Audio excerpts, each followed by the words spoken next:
All right, let's talk about the season 2 premiere of Monarch Legacy of Monsters. Wow, it really just dropped us right into the chaos, didn't it? We got a brutal rampage, an impossible rescue mission, and a brand new threat that might just be big enough to unite the MonsterVerse's greatest rivals.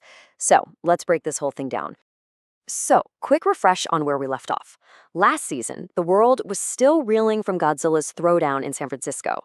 Our main characters dug up some massive family secrets, all tied to the shadowy Monarch organization, and they ended up getting trapped in that bizarre, otherworldly place called Axis Mundi.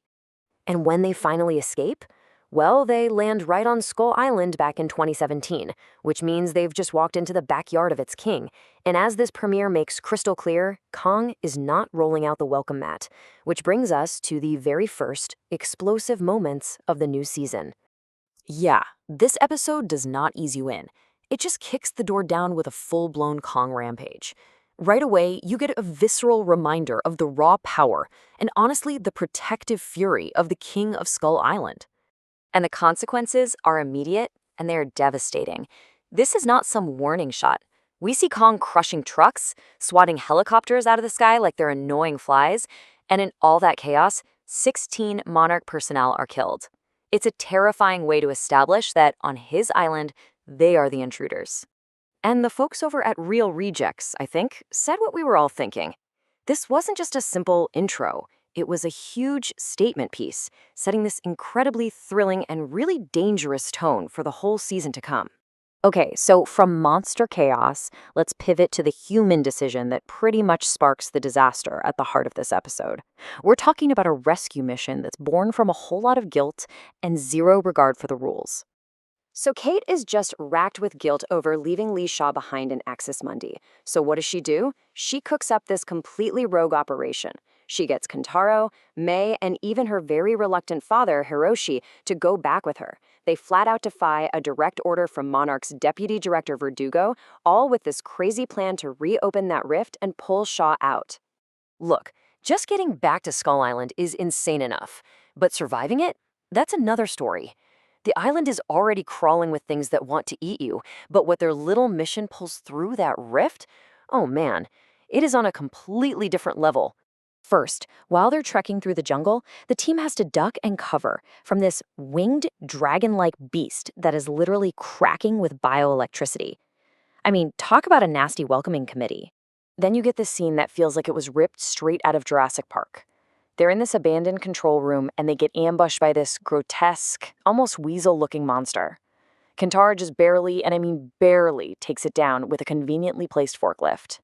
And things are not any calmer over in Axis Mundi, by the way. Li Sha is literally running for his life from these swarms of dog-sized crab-like creatures.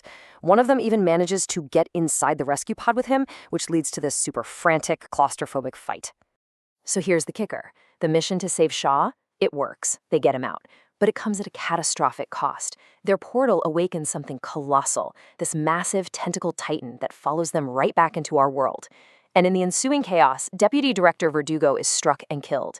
They saved one person, but they may have just doomed everybody else. But here is the crucial twist, and this is where the show gets really clever. This new Titan X isn't entirely new. The show brilliantly uses its flashbacks to show us that Monarch was actually on the trail of this thing decades and decades ago.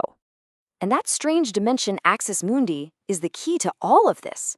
It's not just a hallway. It's this weird in-between space where time gets all screwy.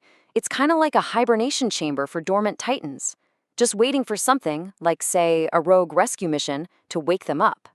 And to see just how far back this goes, the show zips us to 1957. We see the original Monarch team, Keiko, Bill Randa, and a young Li Sha traveling to Chile. They're investigating this local legend about a sea serpent god, and what do they find? Ancient cave paintings and tattoos depicting a giant, tentacled monster. They were on the trail of Titan X more than 60 years ago. You know, this quote from executive producer Tori Tunnell really just nails what the show is trying to do. She calls it a puzzle, finding these little opportunities to plant seeds in the past that are going to grow into these massive threats in the present. It's all about weaving everything together into that bigger MonsterVerse tapestry. So, with all that crazy action and deep lore, did the premiere actually stick the landing? Let's take a look at what people thought. When you look at the reception, a really clear pattern emerges. Critics, fans, pretty much everybody universally loved the Monster Mayhem. The stunning visuals, the deep dive into the Monsterverse lore, huge thumbs up all around. The main criticism, though, was aimed at the human drama, with a lot of people feeling that the family squabbles and personal conflicts just felt a little weak compared to the epic Titan action. So the premiere leaves us with Titan X escaping into the ocean, a place where an angry Kong can't follow it. And this leaves us with a really provocative question. With a brand new Apex-level threat just unleashed on the planet, who can possibly stop it? The answer kind of has to be Godzilla, right? So is it going to take a new, bigger enemy to finally make the MonsterVerse's two biggest rivals become allies?